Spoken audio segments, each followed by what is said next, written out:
Transportation costs in Brooklyn are 8% higher than the rest of the state and 15% higher than the national average. Basic groceries like milk, eggs, and bread come at a bit of a premium in Brooklyn. These costs can really add up when you're living in a city that has higher costs. And if you're self-employed like myself, healthcare can be a huge expense. Cost of living in Brooklyn, New York. Curious about the real price tag of city living in this dynamic borough of Brooklyn, New York? You're in the right video. Hello and welcome to my channel. My name is Erin Stabb, your New York City real estate expert, and my goal is to help you achieve your real estate dreams. Home to the incredible Brooklyn Bridge, Brooklyn is an amazing place and highly sought after destination from people all over the globe. But what does it really cost to live here? In this video, I'll dive into the cost of living in Brooklyn, New York. And stay tuned until the very end. I have a bonus tip for you. Let's jump right into it. So what is cost of living? The cost of living includes everything from the roof over your head, the food on your table, to clothes, schooling, healthcare, and even transportation, amongst other things. Each city has its own financial rhythm, and knowing it helps you stay on track with your financial budget. Now let's look at how much it costs to live in Brooklyn, New York. Brooklyn's housing market is one of the biggest contributors to its high cost of living. Properties here are 57% more expensive than the state average and a whopping 183% more than the national average. As of November 2024, the median home price in Brooklyn was $1,027,000, which is up 14% year over year. And the median asking rent is $3,700 a month. So whether you want to rent or buy, these costs are significant. Now, rent is more affordable than in Manhattan, where the median rent is close to $4,500 a month. But still, Brooklyn requires a hefty budget. Let's talk about the cost of utilities. The cost of utilities comes up a lot when I'm working with both renters and buyers, which makes sense since each city and/or state can differ when it comes to what utilities are included with housing. The four basic utilities are heat, water, gas, and electricity. In Brooklyn, water is always included. Heat's probably split about 50-50. If you live in an older co-op apartment or some of the luxury high-rise buildings, heat will likely be included. But if it's not, I would budget an additional $100 a month for your heat bill during the winter months. What I am seeing a lot of in new developments is the developer eliminating boilers that supply gas heat and instead installing mini splits in each apartment that supply both the air conditioning and heat. These mini splits are very efficient, quiet, and economical. I have Mitsubishi mini splits in my home and we love them. Gas and electricity are typically paid for by the resident. Gas is inexpensive and you'll likely pay around $15 a month for your cooking gas. When I lived in my one-bedroom Brooklyn condo, my electricity bill ranged anywhere from $60 on the low end a month to $130 a month in the summer. Cable and internet service are never included, but with so many great streaming services out there, a lot of people don't even have cable anymore, and instead they watch their shows and movies on Netflix, Hulu, etc. Interestingly, while energy costs in Brooklyn are the same as the state average, they're about 4% higher than the national average. The cost of transportation is an important consideration. If you plan to move around the city, public transportation is an affordable option.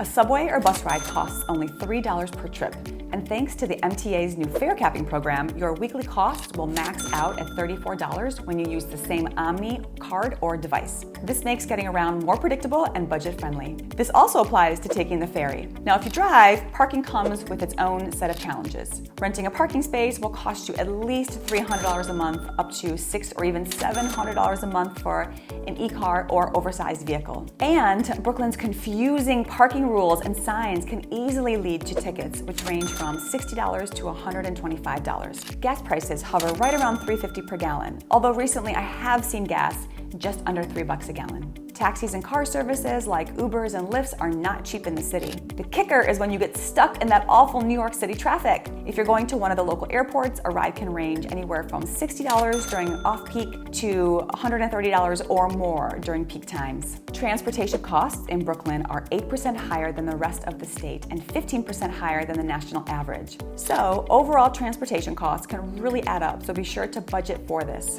Now let's talk about the cost of groceries in Brooklyn. Let's talk about food. Basic groceries like milk, eggs, and bread come at a bit of a premium in Brooklyn. For example, a gallon of milk costs right around $5 and a dozen eggs somewhere around $4 to $5. Groceries here are roughly 7% more expensive than the state average and 10% higher than the national average. But there are plenty of places to find good deals on groceries. You have several Trader Joe's in Brooklyn, as well as these great little markets selling fruits and veggies at low prices. For example, near me in Windsor Terrace, there's a little market on Prospect Park West class called Mr. Kiwi. Just today, I purchased raspberries and blackberries. You know those little 6-ounce containers? 2 for $3. And I got a 6-ounce container of blueberries for $1. So if being a frugal shopper like myself is your thing, there are places to buy affordable groceries. And don't forget, these grocery stores have great sales just like everywhere else. Another important consideration is the cost of healthcare in Brooklyn. Healthcare is another essential expense. A typical visit to the dentist will cost you around $165 and an eye exam just under $100. Healthcare costs here are about 7% higher than the state average and 15% more than the national average. Now, if you have to meet a deductible or pay co-insurance on a specific procedure,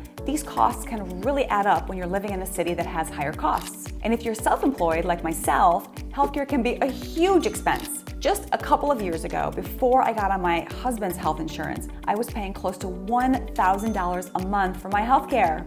But health really is wealth, so it's important to plan for these expenses. All right, a lot of people want to know about the taxes in Brooklyn. First, the sales tax. With the combined state, county, and city taxes, you'll pay 8.9% sales tax as of 2024. It's definitely up there compared to other parts of the country, but there are still many other cities with even higher sales taxes in the 9 and 10% and above range. So what about the property taxes in Brooklyn? Please bear with me as I talk about property taxes and how they're derived. It's a little bit of a dry topic, but it's important to know how they're determined in Kings County, which is Brooklyn.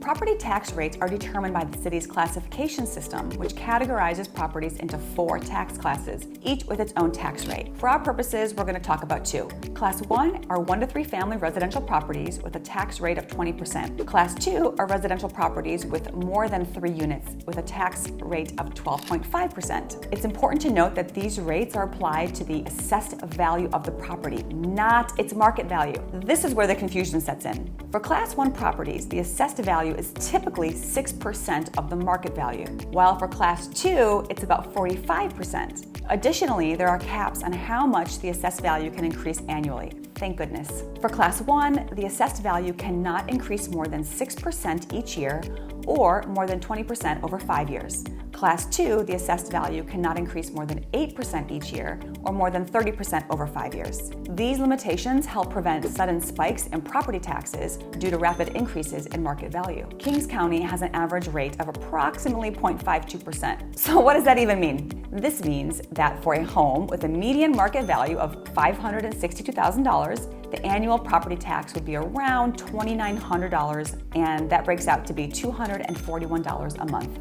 Not so bad. So what's the takeaway regarding property taxes? They're pretty affordable in Brooklyn, and you're protected from spikes in your taxes with the caps that have been put in place. Overall, Brooklyn is a lively, diverse borough, but living here does come at a premium. The cost of living here is 27% higher than the state average and 61% higher than the national average. Housing, utilities, transportation, food, healthcare, and taxes all contribute to this overall financial landscape. Yet, Brooklyn offers a balance of lifestyle and convenience with its mix of fine dining, cheap eats, entertainment options like cocktail bars, concerts, sporting events, and access to quality healthcare and education at prestigious institutions like NYU and Columbia University, as well as top-rated private schools. Bonus tip time. The bonus tip is to consider the vast amount of jobs in Brooklyn and all throughout New York City. When considering a move to Brooklyn, you have to think about your employment opportunities and your potential earnings in New York City compared to other places.